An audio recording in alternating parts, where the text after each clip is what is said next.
acho que podemos começar. Vou começar por desejar boa tarde a todos. É com enorme gosto que dou novamente as boas-vindas a mais um talk show da Aliança Millions Missing. Quero agradecer desde já à Ordem dos Médicos e à Sociedade Portuguesa de Literacia e Saúde pelo apoio que é crucial para o trabalho que desenvolvemos.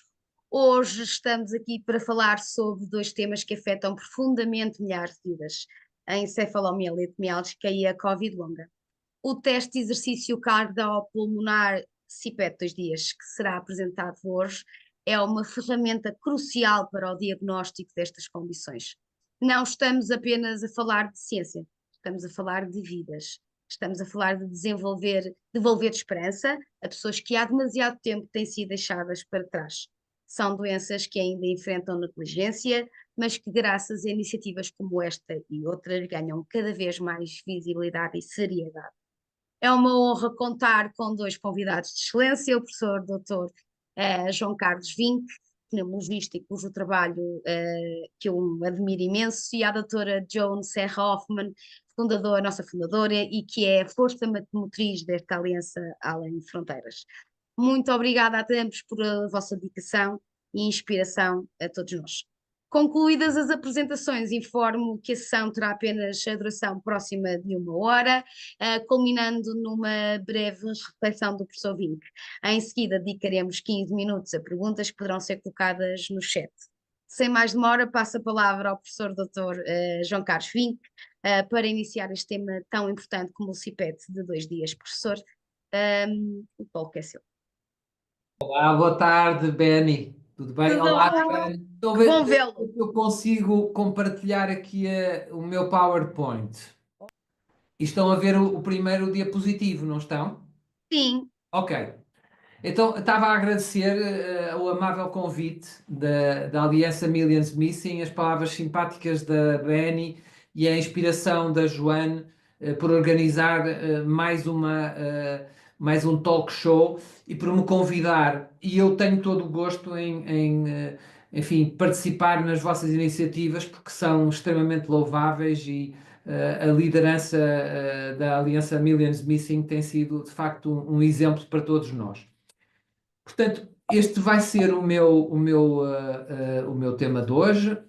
Portanto, vou falar muito brevemente sobre as semelhanças entre Covid longa e a encefalomielite miálgica, o síndrome da fadiga crónica, as definições atuais, depois falar sobre uma entidade que penso que é um bocadinho esquecida, muitos pelos clínicos. Eu acho que há muito poucos clínicos em Portugal que saibam bem o que é PEM, não é? O Post-Exertional Malaise, que nós traduzimos por mal-estar para o esforço, que é uma coisa que é patognomónica, que é típica, específica destes síndromes de fadiga crónica, e é aquilo que nós vamos provocar com a prova de 2 dias de esforço cardiorrespiratório. Vamos fazer uma prova de provocação, basicamente.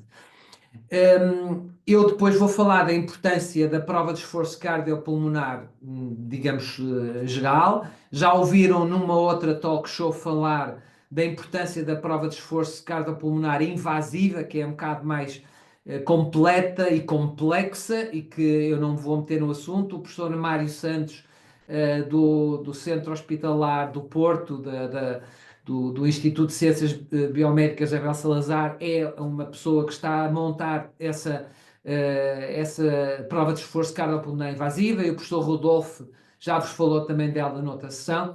E depois eu vou falar daquilo que me interessa sobre a importância e o papel e algumas informações sobre a prova de esforço, que eu chamo aqui seriada em 2 dias, não é? Nós vão ouvir ao longo da sessão falar em CPET 2 dias, portanto é a prova de esforço cardiorrespiratória seriada em 2 dias consecutivos. Basicamente é assim. Para ser mais curto, vou passar a falar sempre de CPET 2 dias, ou Today CPET, vai ser assim. Portanto, eu acho que já todos nós aprendemos com a pandemia da Covid-19 que muitas pessoas desenvolvem um quadro que nós vamos abreviar e vamos chamar de Covid longa, ou condição pós-Covid-19, e que é em tudo muito parecida com a encefalomielite miálgica ou síndrome de fadiga crónica. Pelo menos este fenótipo acontece em 50% das pessoas.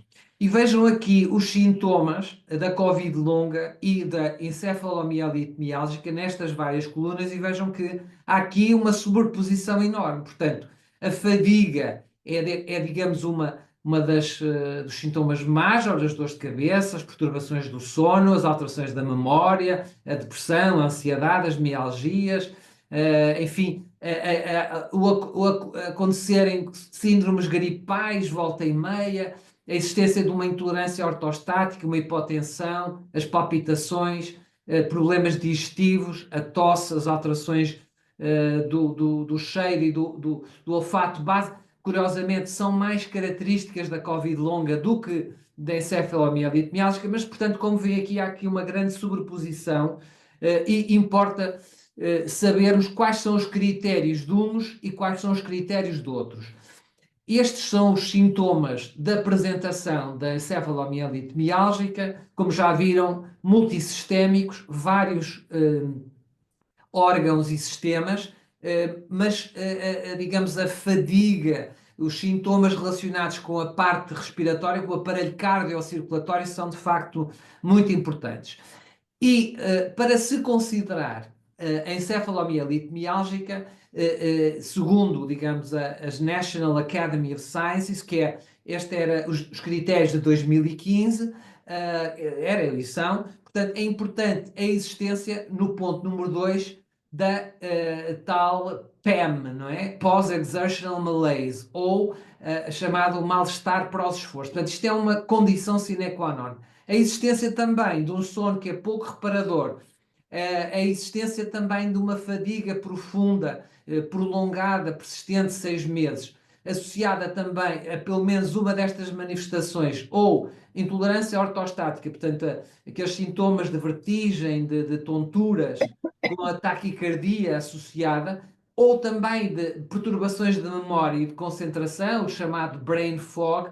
Isso é uma das características mais típicas da encefalomielite miálgica. Aqui veio a progressão dos critérios, quer dizer, estes critérios foram modificando-se ao longo do tempo.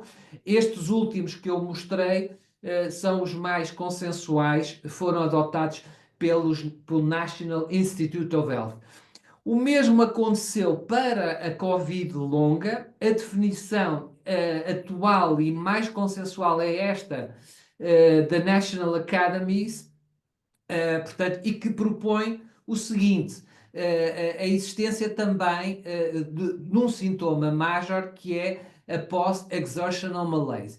E a post-exertional malaise, ou o mal-estar pós-esforço, tem várias nuances, quer dizer, não é só a questão da pessoa sentir, depois de fazer uma atividade física normal em casa, enfim, umas limpezas, um cozinhar de forma mais prolongada, para no dia seguinte estar de rastos e não conseguir, ao fim de 24 horas, ter grande atividade. Mas também pode haver, digamos, o reflexo desse desgaste pode ser também a nível cognitivo. A pessoa ter 24 horas depois de uma atividade cognitiva intensa também ficar ainda mais bloqueado do ponto de vista mental, ou então ficar de tal maneira descondicionado com dores musculares tais que fica de cama e sem energia nenhuma.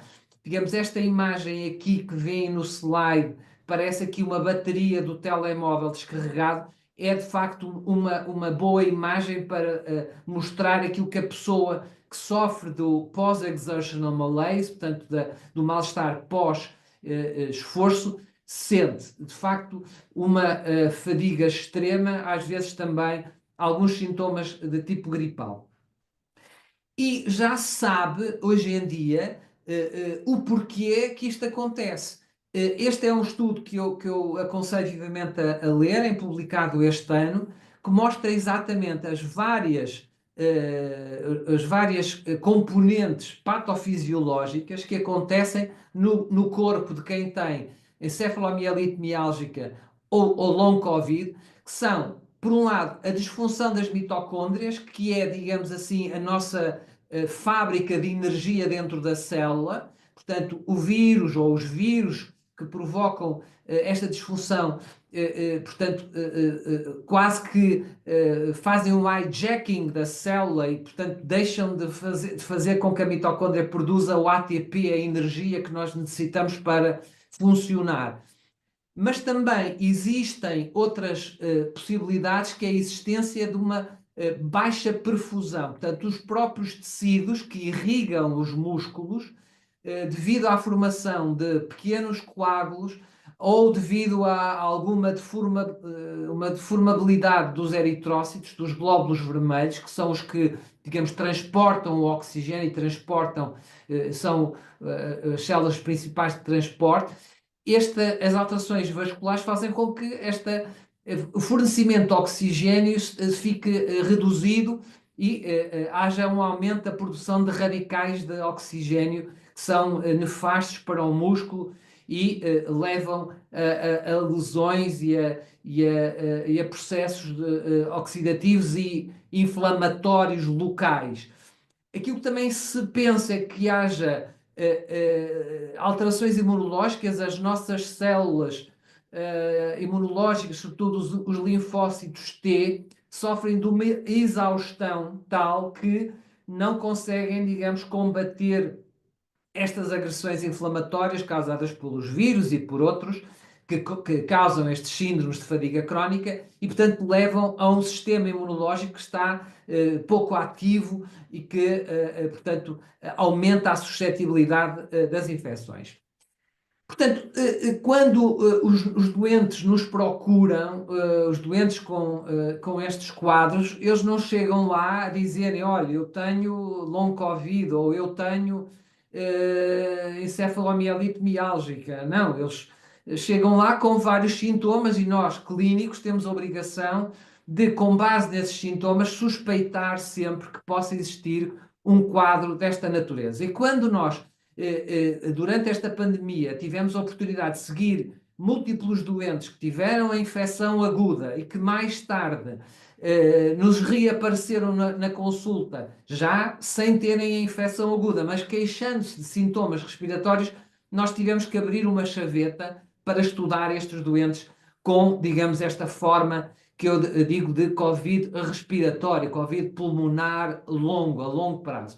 E o que é que estas pessoas fazem normalmente de investigação clínica? Fazem umas provas de função pulmonar, portanto, que é um exame habitual, espirometria, estudo a difusão, estudo dos volumes. Normalmente é um exame que se faz dentro de uma cabine, as pessoas fazem umas provas soprando e medindo uma série de volumes e a maior parte das vezes estes exames estão normais ou mostram uma pequena redução da capacidade de difusão a nível dos alvéolos. Depois, outro exame que é muito comum pedir-se é uma tomografia do tórax, que na maior parte dos casos, sobretudo aqueles que tiveram formas de Covid após a existência de vacinas, são normais. Os casos de Covid que tiveram lesões pulmonares graves, pós-pneumonia, pós-cuidados intensivos, esses muitas vezes têm lesões fibróticas. Mas eu diria que a maior parte dos casos que nos procuram depois de terem resolvido o problema agudo e se queixarem de fadiga ou de sintomas respiratórios, também têm tomografias axiais computadorizadas pulmonares completamente normais. Mesmo quando nós pedimos aquilo que nós chamamos um angiotac, porque às vezes uma tomografia computadorizada normal não mostra lesões, mas muitas vezes estas pessoas com as formas agudas da Covid tiveram uma embolia pulmonar e tiveram, portanto, alterações a nível dos vasos. E daí que seja importante fazermos aquilo que nós chamamos uma angiotac, que é uma tomografia com contraste, em que injetamos contraste e visualizamos os vasos. Portanto, se tiver havido na fase aguda lesões de tipo embólico, embolias pulmonares, ora bem, isso vai-se verificar também neste angiotac, vai haver, digamos, alterações. Mas como aparece aqui neste último bullet do meu slide, essas angiografias, na maior parte dos casos, no momento atual, após, digamos, todas as vacinas que tivemos e que nos protegeram imenso da doença aguda e do internamento e da doença grave, a maior parte destes doentes não tem alterações. Eu diria que é menos de 1% de prevalência de doença vascular pulmonar. Portanto, nós, para investigarmos estas pessoas que nos procuram com dores torácicas em aperto, com tosses intensas, com fadiga e com cansaço extremo, além de avaliarmos alguns questionários, e nós temos questionários específicos, que é o chamado St. George Respiratory Questionnaire, que nós usamos muito para outras doenças respiratórias. Temos também questionários de fadiga, que nós temos que usar. Temos também que usar questionários específicos de post-exertional malaise, e depois de avaliarmos estes questionários, ou questionários relacionados com o sono, e depois de fazermos um exame funcional completo e uma tomografia, se forem normais, nós não devemos dizer ao doente, olha, vá-se lá embora que não tem nada. Não, nós temos que ir mais profundamente investigar. E hoje em dia temos ao nosso alcance tecnologias cada vez mais sofisticadas, quer dizer, de imagem, não é? Para além do TAC, nós temos as ressonâncias, mas para darem informação tem que ser uma ressonância com xenon, que é um gás que é inalado e que marca muito bem o pulmão, porque a ressonância normal se faz para ver uma hérnia, por exemplo, na coluna, não dá para ver o pulmão. Portanto, para ver pulmão como deve ser, temos que fazer uma ressonância, mas usando um gás que o doente inala, que é o xenon 129. Cá em Portugal, alguns centros fazem, mas eu diria que é um exame difícil de fazer. Para superar esta falta da existência deste exame de imagem, nós recorremos ao chamado CPET, à prova de esforço cardiopulmonar. E é isso que eu agora vou falar a seguir. A prova de exercício cardiopulmonar, e que é uma imagem do equipamento que nós utilizamos, sou eu a fazer uma prova de esforço, como veem aqui. Portanto, estamos com uma máscara no nariz, estamos com os elétrodos habituais para medirmos digamos, o eletrocardiograma continuamente, em várias derivações, e depois temos também o oxímetro para medirmos o grau de oximetria, o grau de oxigenação. E o que nós vamos medir aqui, vamos medir processos metabólicos, processos cardíacos, processos respiratórios, de forma simultânea, através de todos os parâmetros que nós vamos recolher. E, portanto, quais são esses parâmetros que nós vamos recolher? Portanto, desde a frequência respiratória, qual é o número de vezes que a pessoa respira por minuto, vamos verificar qual é digamos, o consumo de oxigênio e a libertação do oxigênio e do dióxido de carbono durante a respiração, portanto, a produção do dióxido de carbono, qual é a concentração do dióxido de carbono no ar expirado. Nós conseguimos medir também uma série de equivalentes, que eu não vou agora perder tempo a estar a explicar, mas vamos medir fundamentalmente dois aspectos que eu gostava agora de falar, que é o consumo de oxigênio máximo, ou consumo de oxigênio de pico, que é isto que vem aqui, o VO2 máximo. Vão ver este acrónimo aparecer várias vezes agora na minha apresentação, e para além deste VO2 máximo, vamos calcular os limiares. O chamado mais importante é o limiar da anaerobiose, não é? Quando começa a haver produção de ácido lático, que é quando é mais difícil o exercício, mas que é, digamos, um marcador muito importante da nossa capacidade de esforço e que na encefalomielite miálgica tem as suas particularidades. Um exemplo dos gráficos bonitos que nós avaliamos, quer dizer, nós quando estamos a fazer esta prova de esforço cardiopulmonar, estamos continuamente a ver estes gráficos a acontecerem em tempo real. Eu não vou, obviamente, explicá-los todos, mas pronto, são 9 painéis que nos vão permitir avaliar com muito rigor como é que o nosso doente se está a comportar. Este é uma prova normal, penso que até sou eu, e nós vamos ver, digamos, o consumo de oxigênio máximo, que é, por exemplo, aqui neste terceiro painel do lado direito em cima, a linha vermelha é, digamos, a linha azul é o consumo de oxigênio máximo e que está a aumentar progressivamente e a acompanhar a carga, que é o tracinho verde. Aquilo que nós aprendemos com long COVID é que esta prova de esforço cardiopulmonar, isto é uma revisão sistemática, portanto um autor que publicou isto há 2 anos atrás na JAMA, que é uma revista de grande fator de impacto, é uma das revistas mais famosas na área da medicina interna, mostra que, coligindo todos os estudos que se fizeram sobre a prova de esforço em pessoas com long COVID, o que é que se verificou? É que estas pessoas, portanto, foi um estudo que englobou mais de 2 mil pessoas, e é consensual, todos estes estudos, aqui são os nomes dos autores, do lado esquerdo, e estes quadrados mostram os resultados em termos de consumo de pico de oxigênio, mostra que todos os estudos mostram que os indivíduos com long COVID, portanto com uma forma, se quiserem, encefalomielite miálgica, têm, digamos, consumo de oxigênio de pico, consumo de oxigênio máximo, bem abaixo do que seria previsível. Nos estudos um bocadinho menos, noutros estudos um bocadinho mais. Este losango basicamente é a média, portanto, basicamente é menos de 5 mililitros por quilo, digamos, é aquilo que é habitual num indivíduo com long COVID, quando faz uma prova de esforço cardiopulmonar. Vamos verificar que este consumo de oxigênio é inferior àquilo que deveria ser.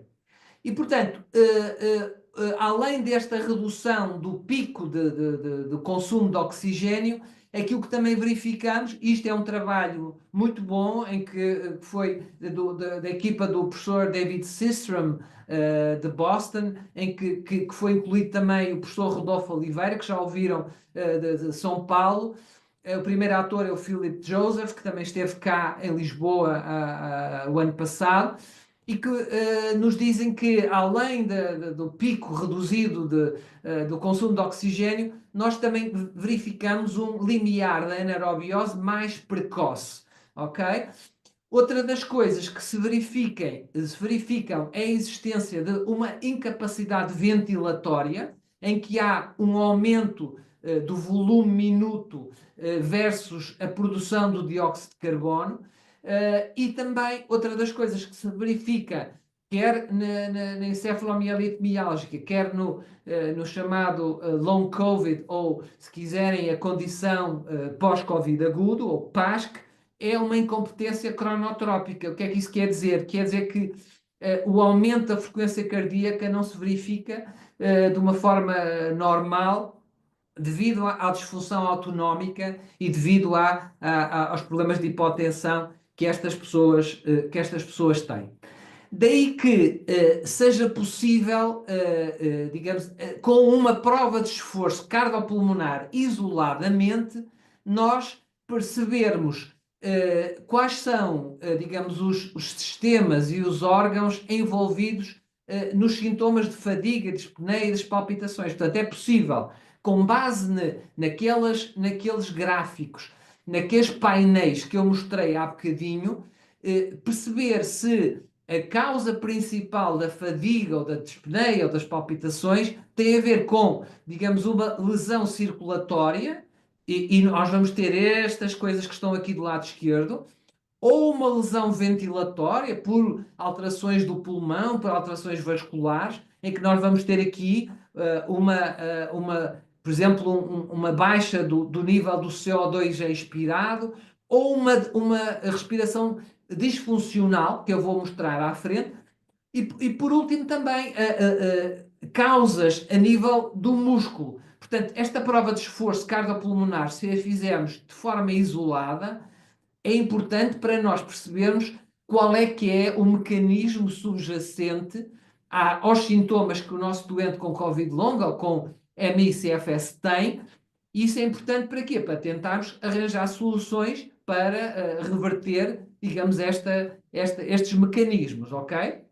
Portanto, uma prova de esforço cardiopulmonar de forma isolada é útil. Agora, não nos vai permitir dizer, não, este doente tem long COVID ou tem MI-CFS, porque isto, as alterações cardíacas, as alterações vasculares, as alterações do músculo acontecem noutras entidades, como por exemplo doenças pulmonares, como por exemplo uma miocardite por uma outra doença qualquer, por uma lesão, uma doença neuromuscular, uma miopatia, também acontece tudo isto. Portanto, todas estas alterações que são muito importantes para nós catalogarmos qual é que é, digamos, a forma, a lesão, não nos permitem o diagnóstico específico.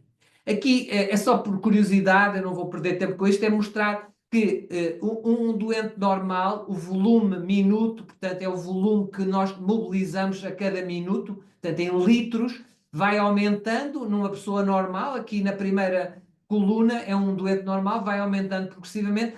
Numa pessoa com long COVID, nós vamos ter aqui um padrão que nós chamamos de disfuncional, quer dizer, há altos e baixos, é um padrão em ioió, que é muito característico destes quadros, mas que também não é específico. Outra das coisas que eu falava é a tal intolerância cronotrópica, em que, enquanto que no indivíduo normal a frequência cardíaca vai, ou, portanto, os batimentos cardíacos vão aumentando progressivamente até atingirmos um pico, no caso de um doente com ME/CFS ou com, portanto, long COVID, nós vamos ver nesta linha, portanto, tracejado, uma muito menor progressão da frequência cardíaca. E agora vamos então falar da importância de repetirmos esta prova ao fim de 24 horas. Portanto, fazer uma prova de esforço cardiopulmonar, uma CPET, em 2 dias, portanto, separado de 24 horas, vai-nos servir como uma espécie de uma prova de provocação. Portanto, vai-nos permitir avaliar a forma como é que aquele indivíduo recupera depois de um exercício. E isto foi descrito já há muitos anos atrás, em 2007, pela equipa do professor Von Ness, na Universidade de Stockton, na Califórnia, e que depois foi replicada em em várias unidades, nomeadamente em Ítaca, em Cornell, em Nova York, pela professora Betsy Keller, que a Joanne muito bem conhece e depois nos pode contar também um pouco mais. E hoje em dia, esta prova de esforço cardiopulmonar de 2 dias, o Two-Day CPAP, é reconhecida pela Academia Americana, pelo American College of Cardiology e por outras entidades a nível dos Estados Unidos. Tanto quanto eu saiba, na Europa e em Portugal não há nenhuma entidade que reconheça esta prova que já está estabelecida, imaginem, desde 2007. Esta é aqui, digamos, um cartoon que eu fui buscar para mostrar exatamente o que é que acontece numa pessoa normal, que está aqui a vermelho, uma pessoa depois de fazer uma prova de esforço em 2 dias consecutivos, recupera bem, ao fim de 2 dias já está recuperado.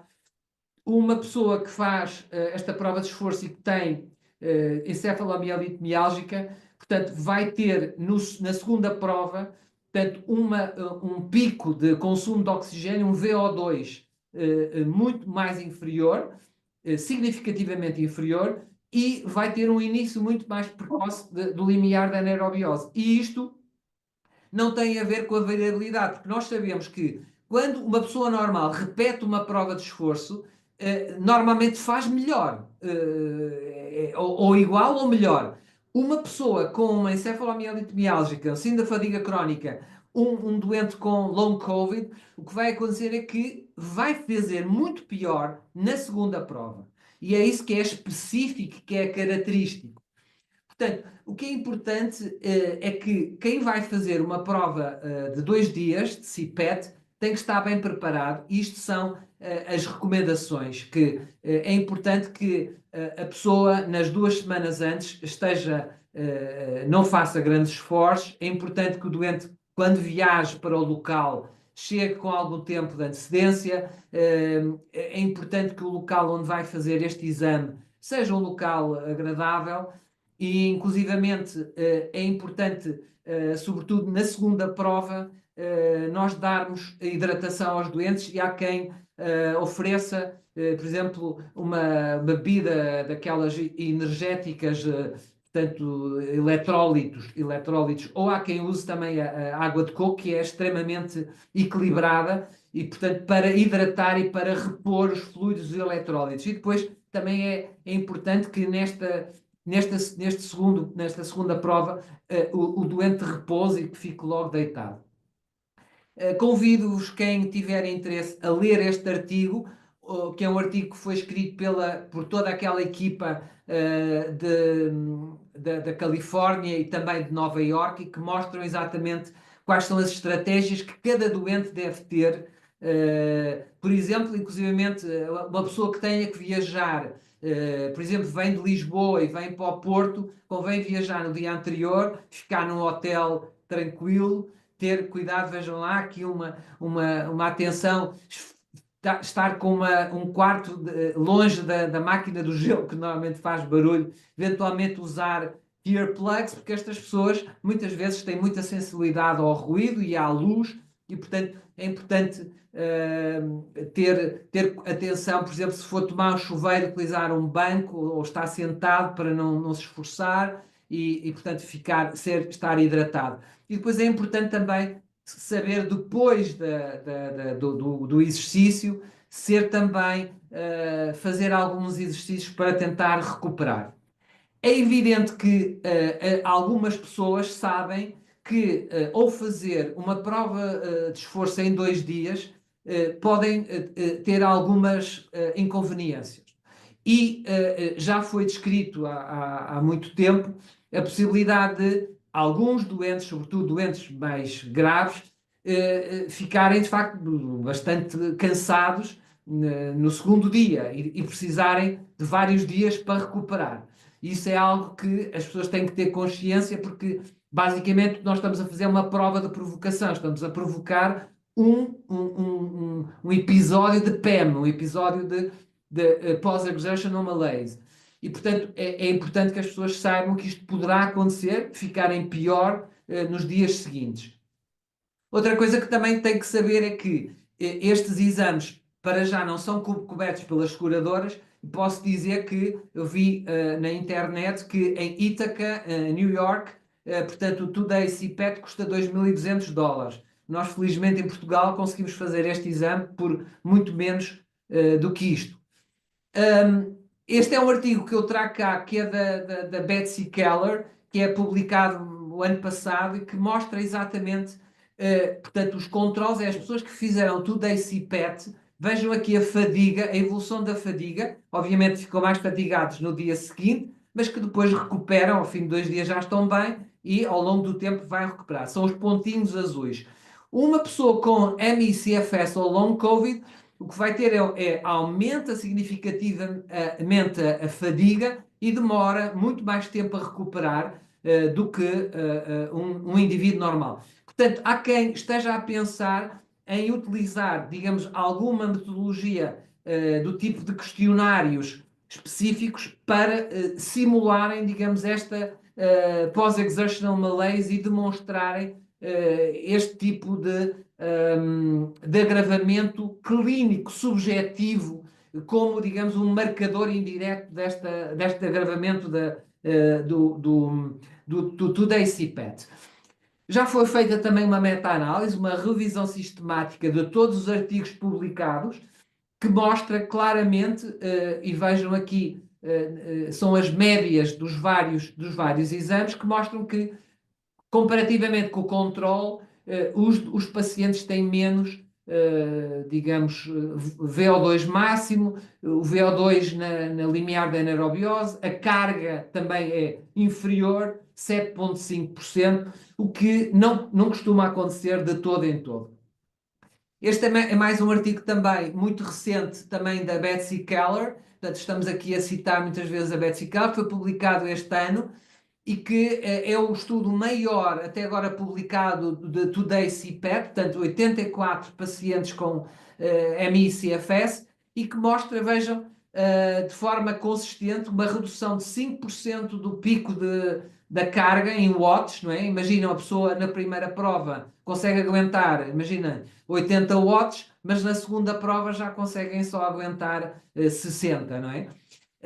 Portanto, o tempo até o exercício máximo também baixa, as medidas ventilatórias, a frequência cardíaca, o O2, etc, etc. Portanto, isto foi replicado, viram no slide anterior, numa meta-análise de estudos mais pequenos até 2020 e em 2024 o grupo da Betsy Keller com o grupo da Califórnia mostram este estudo a mostrar tudo isto. Aqui um exemplo de um caso nosso recente no nosso laboratório.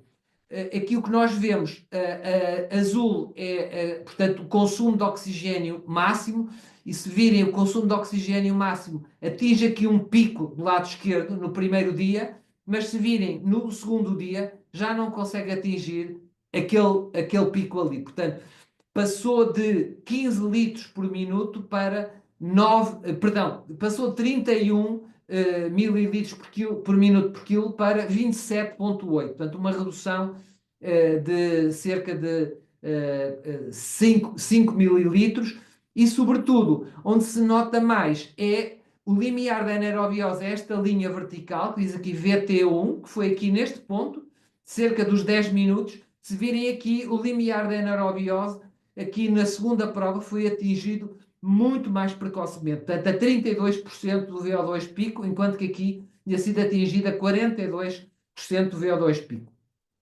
Portanto, para concluir, eu gostava de vos dizer que a prova de esforço cardiopulmonar não invasiva é muito importante para avaliar a capacidade de esforço e é o gold standard para avaliarmos a incapacidade, portanto, a disability.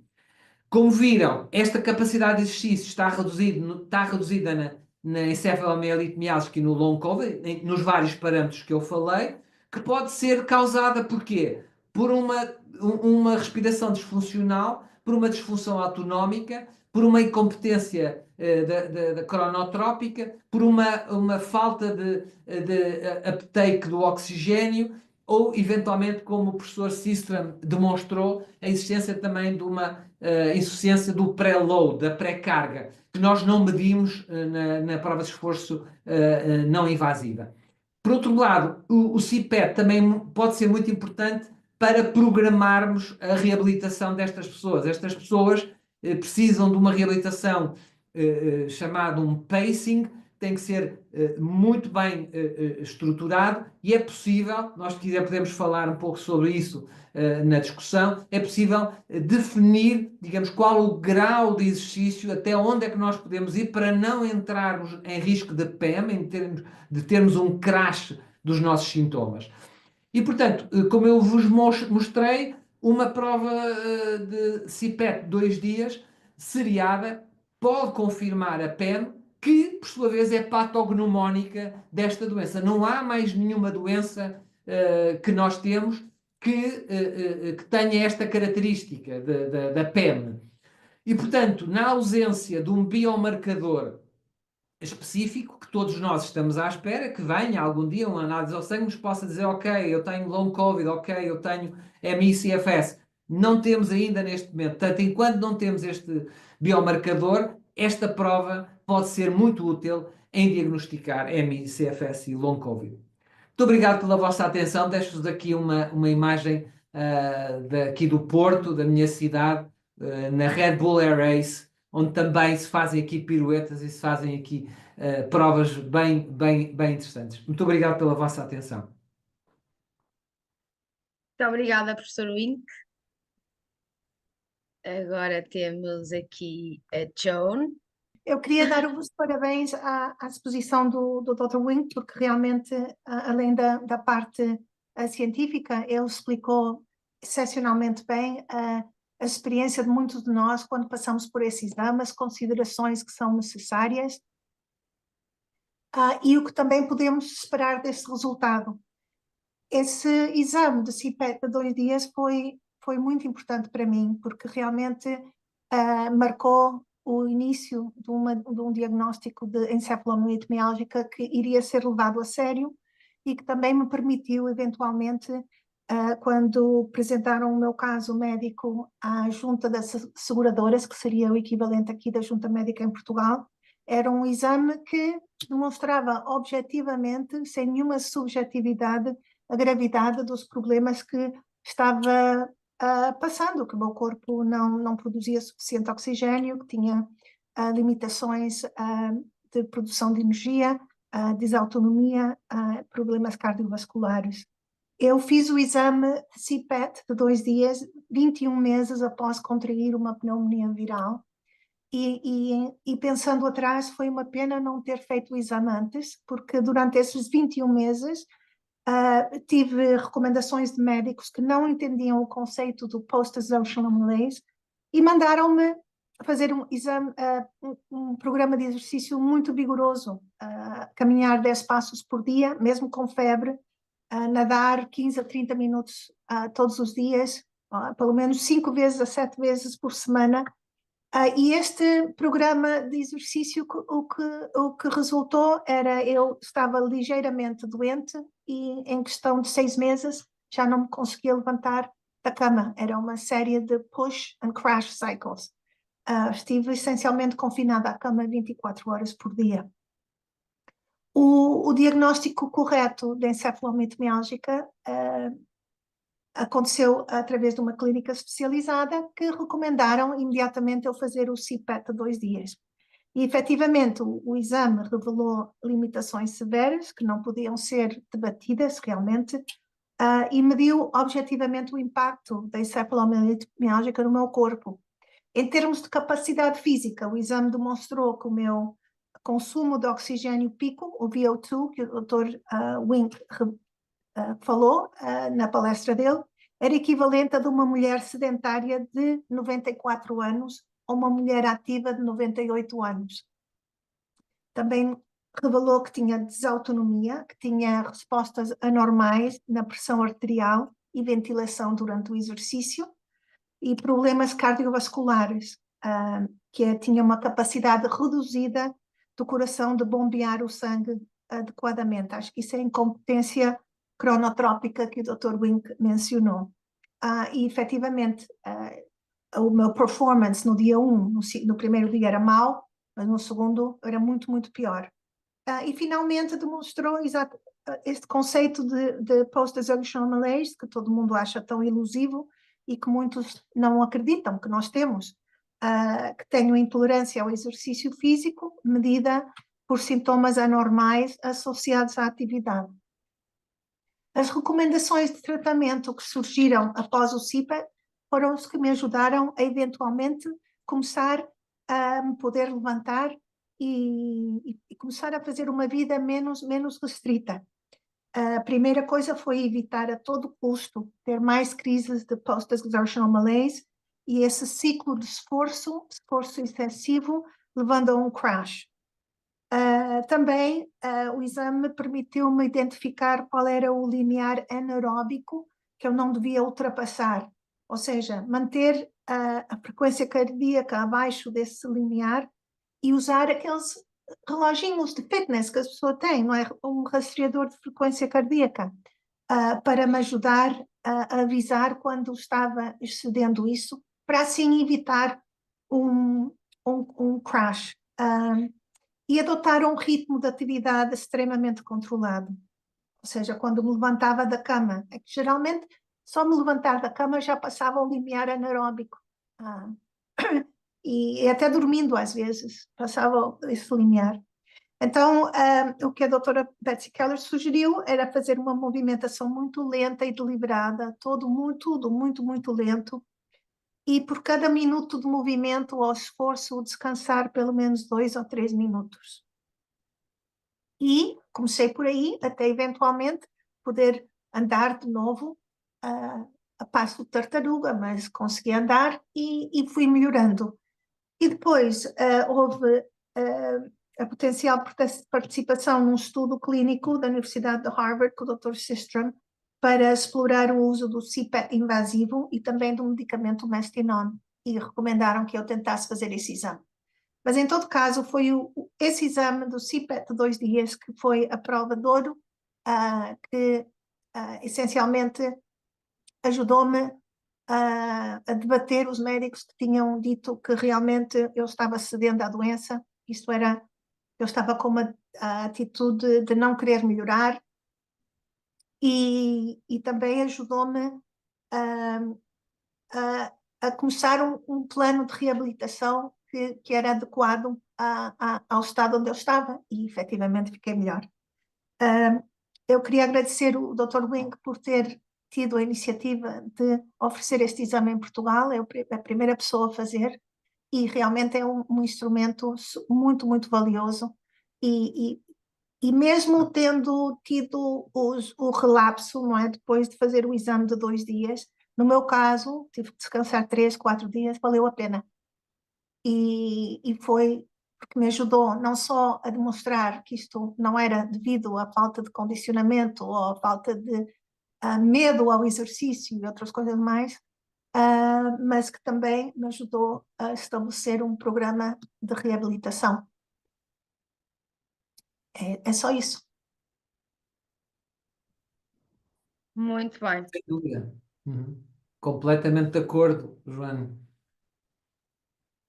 Dr. Wing, não sei se quer fazer aqui as suas considerações finais, aqui um Não sei se há bocadinho. alguma questão que alguém tenha colocado, eu não estou a ver o chat, não sei se há alguma pergunta. Eu tenho algumas que foram enviadas de Ah, doentes ok, ok, que aparecemos aqui hoje.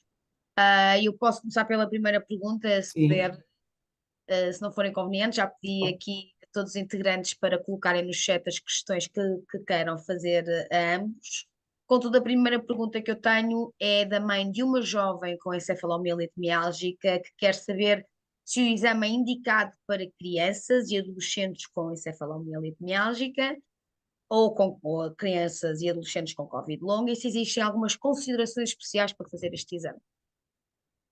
É uma boa pergunta. Eu sou um médico pneumologista de adultos, portanto não costumo ver crianças, mas eu diria que depende da idade, quer dizer, porque isto é um exame que requer alguma colaboração. Se estamos a falar de um jovem adolescente, eu diria que não tem qualquer contraindicação e as informações que nós podemos retirar são as mesmas de que podemos retirar de um exame de um adulto de qualquer idade. Portanto, eu diria que não há contraindicação. O que provavelmente nós não temos é muita experiência.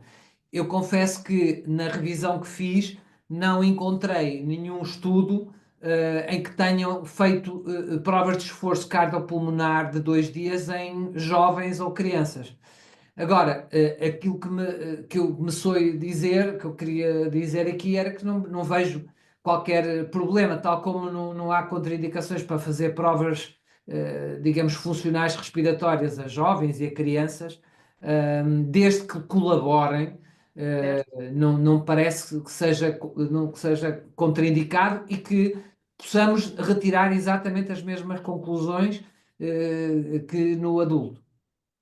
Muito bem.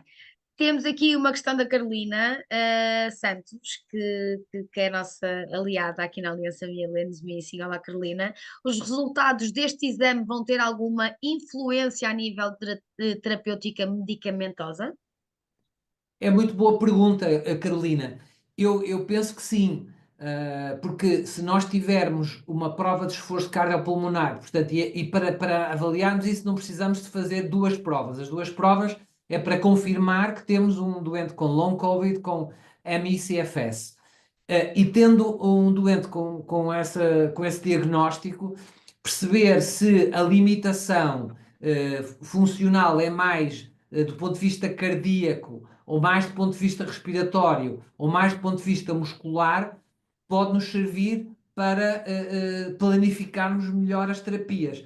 Infelizmente, como sabe, nós ainda não temos terapias completamente validadas e robustas para esta doença, mas como já disse a Joane, por exemplo, o Mestinon, a piridostigmina, foi usada pelo professor David Sistrom com muito bons resultados em doentes com esta, digamos, insuficiência de preload e com alguma disfunção vascular.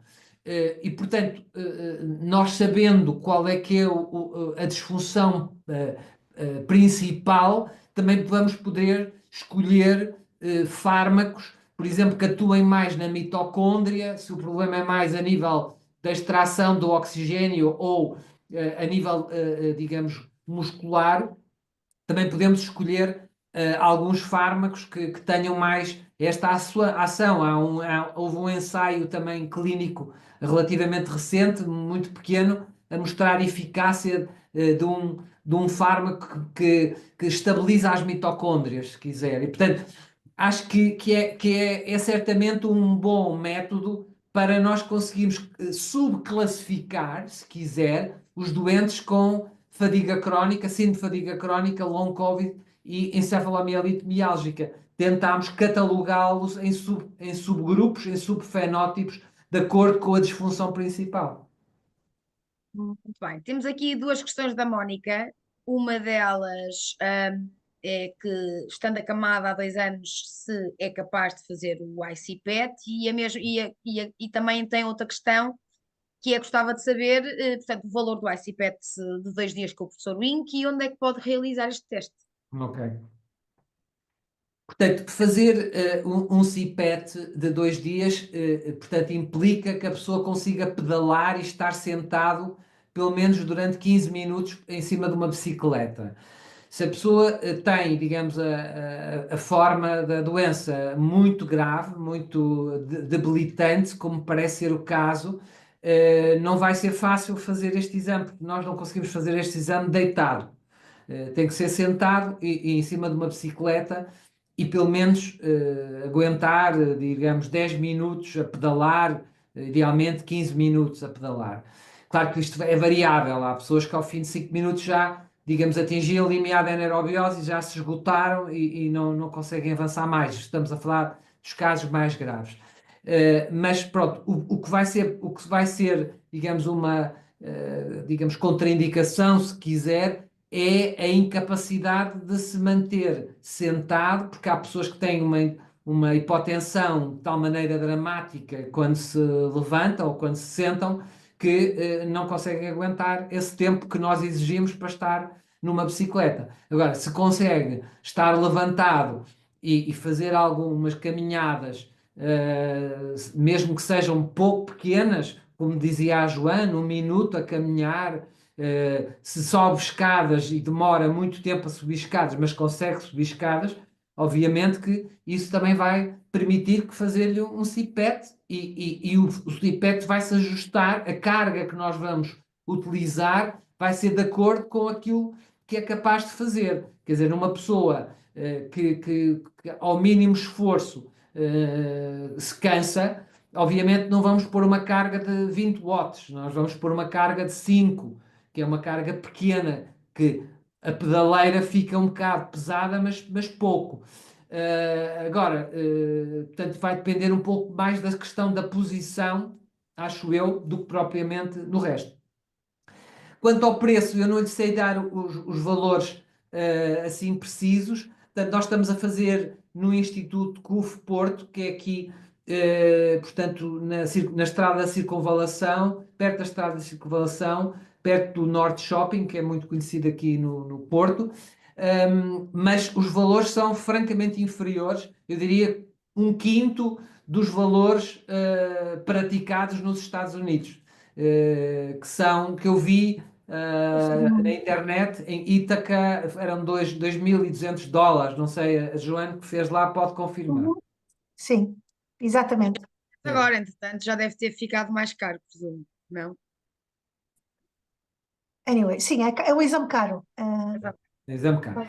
E sobretudo, temos a questão, tal como nos Estados Unidos, aqui em Portugal, as seguradoras não comparticipam, digamos, 2 exames. Portanto, enquanto que fazer um exame, normalmente as seguradoras comparticipam, porque é um exame que se faz para avaliar atletas, para avaliar doentes que vão ser operados ao pulmão ou ao coração, para avaliar a sua incapacidade, não é?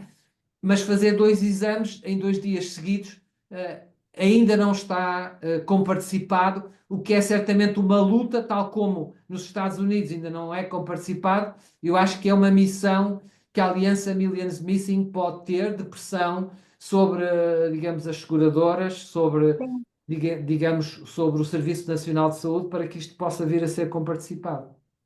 Muito bem. obrigada. Temos aqui outra pergunta da Ana Luísa Narciso para o professor Wink, que diz: recomenda a realização de 2 dias do CIPET 2 dias para pessoas que já têm diagnóstico de encefalomielite mialgica síndrome de fadiga crónica e que realizam pacing no seu dia a dia. Pode ser obtida nova informação que pode beneficiar estes pacientes, tendo em conta o agravamento da PEM? Muito boa ideia, é muito boa pergunta. Portanto, eu também não falei há pouco, mas acho que esta prova, o CIPET, também tem uma importância para ir acompanhar a evolução da doença, não é? Portanto, se nós repetirmos a CIPET, e provavelmente não precisamos, se já tem diagnóstico, não precisa de fazer CIPET 2 dias. Se já alguém já lhe confirmou o diagnóstico, não sei de que forma, mas pronto, já lhe confirmou o diagnóstico, não precisa deste exame de 2 dias. O exame de 2 dias é para confirmar o diagnóstico e para provocar, digamos, a PEM. Mas o repetir uma prova de esforço, se já fez uma primeira, pode ser importante para ver, ok, estou melhor, estou pior, o meu VO2 máximo está estável, o meu limiar de anaerobiose baixou, a minha frequência cardíaca subiu, percebe? Portanto, pode ser útil para avaliar, digamos, a progressão da doença ou a estabilidade da doença. E também pode servir para acompanhar, como dizia a Joana muito bem, para acompanhar o seu pacing, saber até que ponto é que está a fazer um pacing bem guiado. Porque, como disse muito bem a Joana, o mais simples é, vamos ver o nível do limiar da anaerobiose, vamos ver qual é a frequência cardíaca que teve nesse limiar da anaerobiose, que é quando começa a produzir-se o ácido lático, que é o que é grave. Portanto, se nós baixarmos um bocadinho essa frequência, imagine, o seu limiar da anaerobiose é aos 120 pulsações por minuto. Então, se fizer o seu exercício monitorizando através do seu fit, do seu relógio, até 100, por exemplo, ou até 105, provavelmente vai estar numa safe zone em que nunca vai desencadear a PEM e que não vai ter problemas. E, portanto, e depois pode ir acompanhando, pode depois, passado alguns meses ou algum tempo, ver se pode subir um bocadinho mais e ir indo e ir vendo. Se calhar a Joana tem experiência sobre o seu caso particular que pode eventualmente partilhar, se fez alguma coisa nesse sentido, se no início o seu target, o seu alvo eram uma frequência cardíaca X e depois pode ir aumentando progressivamente, Exatamente. né? Consegui ir aumentando Excelente. progressivamente, sim, sim. E Excelente. não só isso, através de tomar a pirogistimina e Uhum. também a ivabradina, o Aham, batimento cardíaco base muito ficou bem. muito mais baixo. Ótimo. Então havia um range, não sei como é que Ok. se diz, ou seja, Sim, de- sim, um limiar, não é? Uhum. dava para uma pessoa se mexer mais, Ok. e fazer mais coisas até chegar a esse limiar, e esse limiar foi aumentando. Mas, Muito mas no bem. meu caso, eu já tinha o diagnóstico de Pois, encefalomielite mialgica, mas este exame foi o exame que provou para as companhias de seguro e potencialmente para as juntas médicas aqui em Portugal, informação que não se pode debater, é objetiva. Então, apesar de eu ter o diagnóstico, foi-me aconselhado fazer este exame e fazer o outro, o ICPET, precisamente para poder ganhar o caso em frente do que seria a junta médica aqui. uhum. Porque senão o diagnóstico de encefalomialgia feito por um médico que não é conhecido, que é em base de um historial clínico, sem medidas que elas acham que sejam objetivas, e em exames que são exames reconhecidos dentro das várias disciplinas e que são usados rotinamente para diagnosticar níveis de discapacidade em outras doenças, isso já era muito difícil de debater. Inclusive, a advogada que ganhou o primeiro caso de conseguir benefícios nos Estados Unidos para encefalomialgia miálgica, ela aconselha o CIPET 2 dias e um exame neuropsiquiátrico. E com essas duas ferramentas, uma pessoa pode ir a tribunal. Pronto. Ah, e então foi isso. Mas pronto, acho que temos muitas perguntas. E o André Filipe, que estava a dar aqui uma boa dica, que seria muito importante elaborar um documento muito reduzido para os doentes poderem mostrar aos seus médicos geralmente desconhecem o CPET ou rejeitam linearmente portanto, o teste. E eu acho que isto era uma excelente dica. Não sei o que é que o André queria questionar com isto, mas acho que o professor Wink poderá ajudar aqui a fazermos aqui este documento, que acho que é importante para Sim, todos. sim, sim. Podem contar comigo para escrever, digamos, um pequeno guião sobre a importância deste exame e as indicações e as contraindicações e, enfim, alguns detalhes que for necessário. Terei todo o gosto e a Joane certamente também poderá fazê-lo comigo sem Sim. sombra de dúvidas. Muito bem. A Inês Tomás também fez aqui uma pergunta que questiona se o CIPET de um dia é útil e se fazendo-o em Lisboa, se é possível enviar-lhe os resultados. Claro que sim, como eu expliquei, o CIPET só por si é importante para avaliar a incapacidade e para avaliar qual é que é, digamos, digamos, a zona que está disfuncional, é mais a parte cardíaca, é mais a parte ventilatória, é mais a parte muscular. Portanto, é muito importante para avaliarmos o grau, e o grau dessa incapacidade, mas não nos permite chegar ao diagnóstico, porque esses achados são inespecíficos. Qualquer outra doença, como eu disse, pode provocar. Quer dizer, uma pessoa com uma fibrose pulmonar tem de facto limitações ventilatórias, pode ter também alterações circulatórias, porque tem também uma patologia cardíaca e, portanto, não é minimamente específico. Mas é útil, não é? Sem dúvida, para caracterizar o grau de incapacidade e para se perceber qual é que são, digamos, as zonas que estão mais afetadas, não é? Muito bem. Temos aqui outra questão da Mónica relativamente à resposta, que atingindo o limiar anaeróbico ao fim de 5 minutos, o teste torna-se inválido. Conseguirei no máximo em 5 minutos o fazer, ou seja, no máximo de 5 minutos seria útil para este exame. É assim uma pergunta um bocado em abstrato, não lhe sei responder. Obviamente que o exame para ser rentável, e nós sabemos quando é que a pessoa faz um esforço adequado, há critérios objetivos, percebe? Nós conseguimos, com base naqueles painéis, naquelas medições que estamos a fazer continuamente, estamos segundo a segundo, quase a medir a sua capacidade respiratória, os seus batimentos cardíacos, o seu eletrocardiograma, está a ser tudo avaliado. E se efetivamente este período em que se esforçou não atingiu, digamos, os parâmetros mínimos, então a prova não é representativa.